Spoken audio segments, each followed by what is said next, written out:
Welcome to digital educare. তোমাদের সবাইকে আমাদের ইউটিউব চ্যানেলে তরফ থেকে আরেকবার স্বাগত জানাই। আমি ভৌতবিজ্ঞানের শিক্ষক নূর স্যার। তো তোমরা যারা আমাদের চ্যানেলটিকে অনেকদিন থেকে ফলো করছো, তোমরা জানো আমরা বর্তমানে যে চ্যাপ্টারটা নিয়ে আলোচনা করছি সেটা চলতরিৎ। চলতরিতের মোটামুটি আমাদের 70%, 60-70% টপিক অলরেডি শেষ। তো আগের দিন আমরা যেটা দেখেছিলাম কি ওরস্টেট যে পরীক্ষাটা করেছিলেন সেটা দেখেছিলাম, অ্যাম্পিয়ারের সন্তরণ নিয়ম দেখেছিলাম। সেখান থেকে আমরা আজকের যে টপিক সেখানে আসব। আজকের টপিকে আমরা দেখব যে যখন কোনো তারের মধ্যে যে কারেন্ট যায়, সেই বিভিন্ন রকম শেপের যে তার আছে, গোলাকার তার, লম্বা তার, তারের কুণ্ডলী, সেক্ষেত্রে যে কারেন্ট যাবে, কারেন্ট গেলে সেখানে একটা চৌম্বক ক্ষেত্র তৈরি হয়। সেই চৌম্বক ক্ষেত্রটা কেমন হবে সেই বিষয়ে আমাদের আজকের টপিক। তো তোমরা যারা আগের দিন ভিডিওটা দেখোনি, তোমাদের কাছে রিকোয়েস্ট থাকবে তোমরা আগের দিনে ভিডিওটা একটু দেখে নেবে, কারণ সেই ভিডিওটা না দেখলে এই টপিকটা তোমাদের বুঝতে একটু অসুবিধা হবে। কারণ তারের মধ্যে দিয়ে গেলে কোনো তড়িৎ প্রবাহ হলে তার পাশে একটা চৌম্বক ক্ষেত্র তৈরি হয়, কেন তৈরি হয়, কি হয় না হয়, সেগুলো আমরা আগের ভিডিওতে বলে রেখেছি।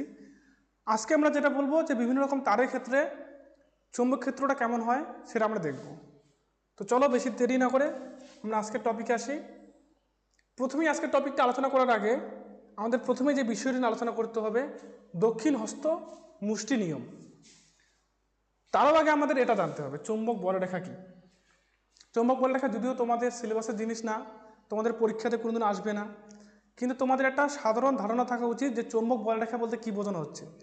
তোমরা যদি সেটা ভালো মতন বুঝতে না পারো, তাহলে দেখা যাবে কি তোমরা এই যে দক্ষিণ হস্ত মুষ্টি নিয়ম বা পরবর্তীতে আমরা যেই জিনিসগুলো দেখব সেগুলো তোমাদের বুঝতে একটু অসুবিধা হবে। তো দেখো চৌম্বক বলরেখা কি, আমি একটু বলে দিই, ডিটেলসে যাব না, কারণ অনেক বড় একটা টপিক। জাস্ট তোমাদের যাতে পরবর্তী জিনিসগুলো বুঝতে অসুবিধা না হয় তার জন্য আমি একটু বলে রাখছি। সাপোজ আমাদের একটা চুম্বক আছে, এই আমাদের একটা চুম্বক। একটা চুম্বকের দুইটা মেরু থাকে। কী কী মেরু থাকে? একটা উত্তর মেরু, একটা দক্ষিণ মেরু। তবে সাপোজ আমি যদি কোনো কারণে একটা মুক্ত উত্তর মেরু নিয়ে আসি, আমি আর একটা চুম্বক নিয়ে আসছি, সেই চুম্বকটা শুধু একটা মেরুই আছে, উত্তর মেরু। যদিও এটা সম্ভব না, কোনোদিন একটা উত্তর মেরু একা থাকা সম্ভব না।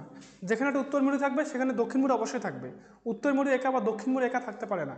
আমি জাস্ট কল্পনার জন্য বলছি, সাপোজ আমি যদি এখানে একটা উত্তর মেরু রাখি, এই উত্তর মেরুটার ক্ষেত্রে কী কী ঘটবে?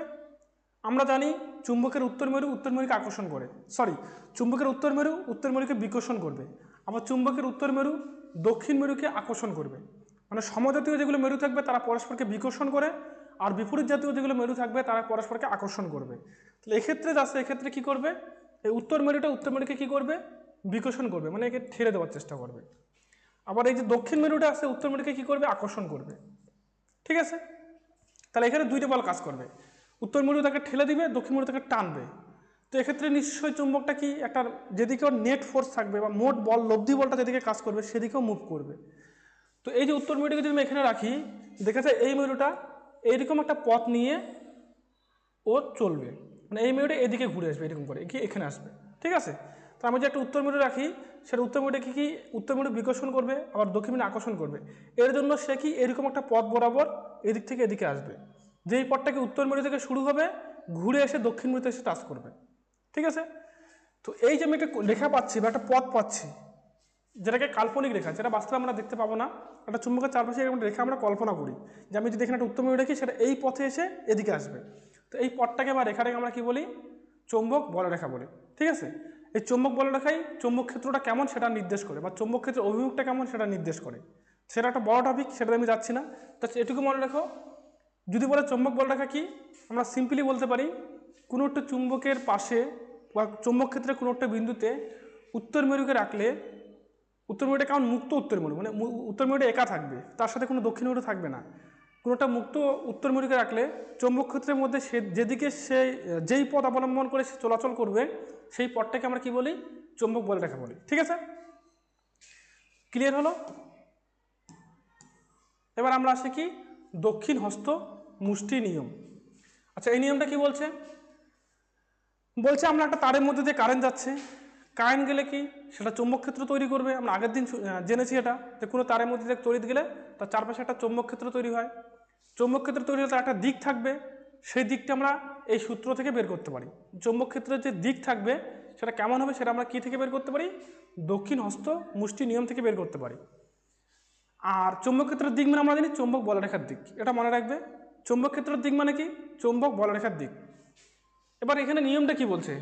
নিয়মটা বলছে একটা তারের মধ্যে দিয়ে যে কারেন্ট যায়, এবার আমি যদি সেই তারটাকে কি মুঠো দিয়ে ধরি, কোন মুঠো দিয়ে? দক্ষিণ হস্ত। দক্ষিণ হস্ত মানে কি? ডান হাত, ঠিক আছে, ডান হাত। আচ্ছা দক্ষিণ মানে কেন ডান? আমরা যখন কোনো গুরুদেরকে আমরা কি প্রণামী দেই, আমরা কি দক্ষিণ হাত দিয়ে দেই? তাহলে কি দক্ষিণ হস্ত দিয়ে দেই না? দক্ষিণা কি দিয়ে দেই? দক্ষিণ হস্ত দিয়ে দেই। আমরা কি বাঁ হাত দিয়ে কোনোদিনও দেবো? আমরা ডান হাত দিয়েই দেবো। তা যেহেতু ডান হাত দিয়ে দেবো তাই এটাকে দক্ষিণ হাত বলা হয়। দক্ষিণ হাত দিয়ে দেওয়া হয়, তাই এটাকে আমরা কি দক্ষিণ হাত বলি। কোন হাতটাকে? ডান হাতটাকে। তো বলছে কি আমরা যদি একটা তারকে, যার মধ্যে যে কারেন্ট যাচ্ছে, তাকে যদি কি মুঠো দিয়ে ধরি, দক্ষিণ হাতের মুষ্টি দিয়ে, আর আমাদের যে বুড়ো আঙুলটা থাকবে সেই বুড়ো আঙুলটাকে কোন দিকে রাখবো? যেদিকে কারেন্টটা যাচ্ছে সেদিকে যদি রাখি, তাহলে আমাদের এই বাকি আঙুলগুলো যেমন করে থাকবে, চৌম্বক বলরেখাগুলো কেমন হবে? ঠিক সেম হবে। মানে সাপোজ আমি এই একটা তার, এর মধ্যে দিয়ে কারেন্ট যাচ্ছে, কারেন্টটা কিন্তু নিচ থেকে উপরের দিকে যাচ্ছে, আমি এইভাবে ধরলাম, ধরলে কি দেখো কারেন্টে আমার এই আঙুলটা কি কারেন্টের দিকে আসে, আর এই আঙুলগুলোকে এরকম করে আসে, এদিক থেকে শুরু করে এরকম করে। তো এইরকমই হবে কি চৌম্বক বলরেখার দিক। এটা হলো কি চৌম্বক ক্ষেত্রের দিক বা চৌম্বক বলরেখার দিক। যেমন এখানে যাচ্ছে, এখানে কি হচ্ছে? তারটাকে এরকম করে ধরছে, কারেন্ট এদিকে যাচ্ছে, তাহলে আঙুলগুলো কেমন এরকম করে আসে। তো এটাই হলো কি আমাদের চৌম্বক বলরেখার দিক, ঠিক আছে। এই দেখো এখানে চৌম্বক বলরেখা কি গোলাকার হবে, আর দিকটা কোন দিকে হবে? এদিকে হবে। মানে আমাদের ঘড়ির কাঁটার বিপরীত দিকে। ঘড়ি কাঁটা কিন্তু এদিকে ঘোরে, আর এটা কি হচ্ছে? বিপরীত দিকে, ঘড়ি কাঁটার বিপরীত দিকে ঘুরবে। ক্লিয়ার? এটা হলো কি চৌম্বক বলরেখার দিকটা আমরা এই সূত্র থেকে দক্ষিণহস্ত মুষ্টি নিয়ম, এই নিয়মটা থেকে বের করতে পারি। আর যেদিকে থাকবে সেদিকে কি উত্তর মেরুটা বিক্ষিপ্ত হবে। যেহেতু বলরেখাগুলিকে এদিকে কাজ করছে, তাহলে উত্তর মেরু যদি এখানে থাকে এদিকে বিক্ষিপ্ত হবে, ঠিক আছে। আচ্ছা নেক্সট আসি, বেশি চলে গেল। আচ্ছা এটা এবার আমরা দেখব কি বিভিন্ন ধরনের তড়িৎ পরিবাহী তার দেখব, এবং সেই তারটার জন্য যে আমাদের চৌম্বক ক্ষেত্রটা, তার অভিমুখটা কেমন হবে সেটা দেখার চেষ্টা করব। প্রথম যে আমরা আসবো কি দীর্ঘ ঋজু পরিবাহী। দেখো দীর্ঘ ঋজু পরিবাহী। দীর্ঘ মানে কি লম্বা, মানে লম্বা, অনেকটা লম্বা একটা তার। ঋজু মানে কি সোজা, স্ট্রেট, ঠিক আছে। মানে এমন হবে না তারটা আঁকা বাঁকা, এরকম করে লম্বা আবার কি সোজা।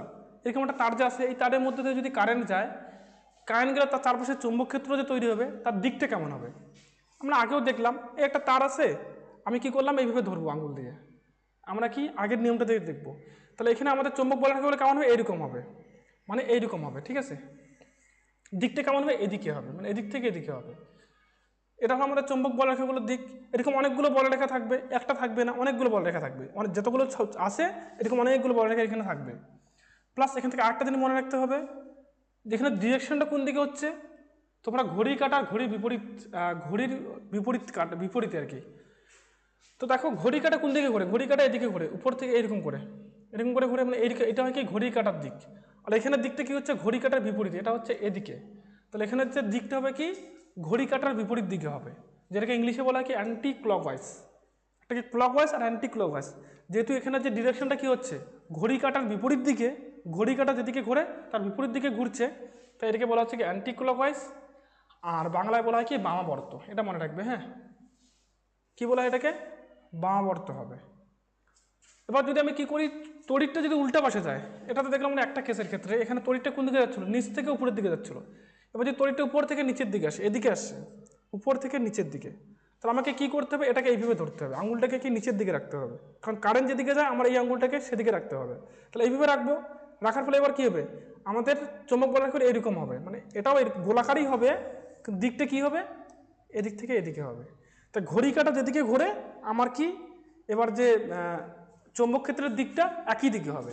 তাই যদি তড়িৎ প্রবাহ যদি উপর থেকে নিচের দিকে হয়, তাহলে চৌম্বক ক্ষেত্রের অভিমুখটা কি হবে?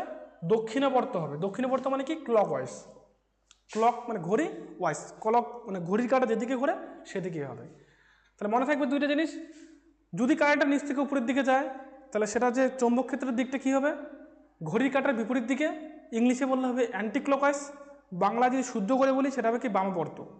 অ্যান্টি ক্লকওয়াইজের বাংলা হলে কি বামাবর্ত। আর যদি কারেন্টটা উপর থেকে নিচের দিকে আসে তাহলে কি হবে? উপর থেকে নিচের দিকে আসলে ঘড়ি কাটার বিপরীত দিকে, ঘড়ি কাটার দিকেই হবে। ঘড়ি কাটার দিকে হলে সেটাকে আমরা ক্লকওয়াইজ বলি, বাংলায় বললে কি হয়, দক্ষিণাবর্ত। ঠিক আছে, ক্লিয়ার। নেক্সট, বৃত্তাকার পরিবাহী। এই যে আমাদের একটা পরিবাহী আছে বৃত্তাকার গোলাকার, এর মধ্য দিয়ে কারেন্ট যাচ্ছে। তাহলে এখানে প্লাস এখানে মাইনাস, তাহলে কারেন্টটা কী করবে, এদিক থেকে আসবে, এরকম করে ঘুরে একদম এখানে দিয়ে এদিকে চলে আসবে। ঠিক আছে, তা কারেন্টটা এইভাবে যাবে। তাহলে এক্ষেত্রে দেখো এখানে এই দিকটা হবে, এই দিকটা কল্পনা করো, এই জায়গাটা, এই জায়গাটা কারেন্টটা কোন দিকে যাচ্ছে, এদিক থেকে এদিকে, মানে নিচ থেকে উপরের দিকে যাচ্ছে। আর এখানে যদি আমি দক্ষিণ হস্ত মুষ্টি নিয়মটা প্রয়োগ করি, তাহলে কী হবে, এখানে দক্ষিণ হস্ত আমাদের এটা কারেন্টটা থেকে উপরের দিকে আসে, তাহলে আমার এই আঙ্গুলগুলো কেমন করে আসে, এদিক থেকে এদিকে আসে, মানে এই বরাবর ঘড়ির কাঁটার বিপরীত দিকে। এই সাইডে যে আমরা যে বলরেখাগুলো পাবো বা চুম্বক ক্ষেত্রটা পাবো, সেটা কী হবে, ঘড়ির কাঁটার বিপরীত দিকে। আবার এই ক্ষেত্রে কী হবে, কারেন্টটাকে এদিক থেকে ঘুরে নিচের দিকে নামছে, উপর থেকে নিচের দিকে আসছে। তো এক্ষেত্রে আমাকে কী করে প্রয়োগ করতে হবে, এইভাবে প্রয়োগ করতে হবে। আমার সূত্রটা, আঙুলটা আমার নিচের দিকে থাকবে, ফলে চুম্বক বলরেখাগুলো কী হবে, এদিক বরাবর কাজ করবে। এই যে আমার চুম্বক বলরেখাগুলো কী করবে, এই বরাবর কাজ করবে, মানে ঘড়ির কাঁটা যেদিকে করে সেদিকে কাজ করবে। তাহলে এক সাইডে এগুলো কী হবে, ঘড়ি কাঁটার বিপরীত দিকে, এই সাইডেগুলো কী হবে, ঘড়ি কাঁটার দিকে হবে। এবার এখানে বলছে এরকম করে সবগুলো বলরেখা থাকবে, এদিকেও কিছু, এর জন্য এদিকে কিছু বলরেখা থাকবে, এর জন্য এদিকে কিছু বলরেখা থাকবে। এই যে মাঝখানে যে জায়গাটা পাবো, এই জায়গাটা কি হবে, মোটামুটি চৌম্বক ক্ষেত্রটা কেমন হবে, সুষম হবে। আচ্ছা, সুষম চৌম্বক ক্ষেত্র মানে কি, যেই চৌম্বক ক্ষেত্রে বলরেখাগুলো কী হয়, সমান্তরাল হয়, সমান্তরাল, সেগুলোকে বলা হয় কি, সুষম। আর প্লাস একটা নির্দিষ্ট একক ক্ষেত্রফলের মধ্যে ওদের যে চৌম্বক বলরেখার সংখ্যাগুলো একই থাকে। সাপোজ আমি এইটুকু জায়গার মধ্যে দেখলাম চৌম্বক বলরেখা যতগুলো আছে সেম, এখানে যদি দেখি এখানেও কী থাকবে, সেম সংখ্যক চৌম্বক বলরেখা থাকবে। তাহলে যদি এরকম হয়, এরকম হলে কি এটাকে আমরা সুষম বলতে পারবো না, কারণ চৌম্বক ক্ষেত্রের দিকটা পাল্টাচ্ছে। কিন্তু এখানে সমান থাকবে, সোজা থাকবে দাগগুলো, চৌম্বক বলরেখাগুলো কী হবে, সোজা থাকবে। প্লাস যে তাদের যে একক ক্ষেত্রফলে তাদের যে চৌম্বক বলরেখার সংখ্যাটাও একই থাকতে হবে। যদি এখানে একক ক্ষেত্রফলে চৌম্বক বলরেখার সংখ্যা আলাদা, একটু উপরে দেখলাম সেখানে আলাদা হয়, সেক্ষেত্রে সুষম হবে না। এই মাঝখানে যে আছে, মাঝখান জায়গাটায়, এই জায়গাটা কী হবে, চৌম্বক বলরেখার চৌম্বক ক্ষেত্রটা সুষম হবে। ক্লিয়ার? আচ্ছা, তারপর আরেকটা জিনিস দেখো, এইটুকু বুঝবে, হ্যাঁ, এইটুকু আমাদের জন্য খুব ইম্পর্টেন্ট, এটা একটু ভালো করে বোঝার চেষ্টা করবে। বলছে বৃত্তাকার তারের কেন্দ্রের দিকে তাকালে তারের মধ্য দিয়ে তড়িৎ প্রবাহ দক্ষিণাবর্ত হলে ওই পাশে দক্ষিণ মেরুর সৃষ্টি হয়। আচ্ছা, এটা আমার তার, আমি যদি এখান থেকে তাকাই তারের দিকে, আমার কারেন্টটা কি হচ্ছে, এটা কি ক্লকওয়াইজ হচ্ছে, কারেন্টটা কোন দিকে ঘুরছে, এদিক থেকে এদিকে ঘুরছে। আচ্ছা, এদিক থেকে দেখলে কি আমি ঘড়ি কাঁটার দিকে দেখতে পাচ্ছি, দেখতে পাচ্ছি না, ঘড়ি কাঁটার বিপরীতে যাচ্ছে। তারপরে ঘড়ি কাঁটা যদি বিপরীতে হয়, ঘড়ি কাঁটার বিপরীতে হলে এই পাশে কী হবে, আমার সামনে, এই সামনে একটা কি দক্ষিণ মেরু, উত্তর মেরু তৈরি হবে। দেখো এখানে বলছে উত্তর মেরু।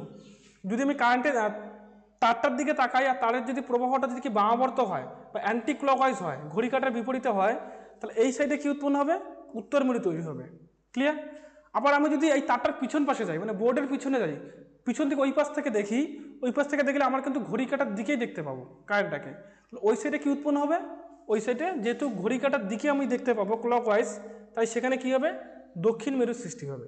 তাহলে এই তারটার ক্ষেত্রে সামনের দিকে কি তৈরি হবে, উত্তর মেরু, পিছন দিকে কি তৈরি হবে, দক্ষিণ মেরু তৈরি হবে।